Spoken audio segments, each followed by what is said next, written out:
Hey there! So, let's dive into the problem at hand. We have here a situation where a question is marked as closed because it lacks specific debugging details.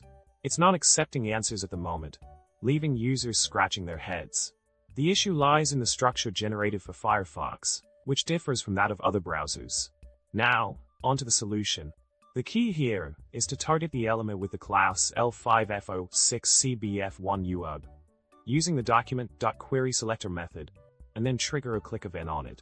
This simple piece of code does the trick in Firefox, allowing the button to be interacted with as intended.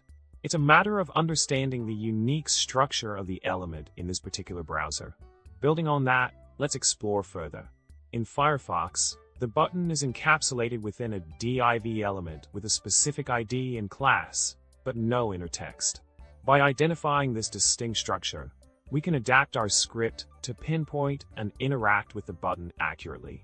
This subtle difference is crucial for ensuring the functionality across different browsers. In summary, we've uncovered the nuances of browser-specific element structures and learned how to address them effectively.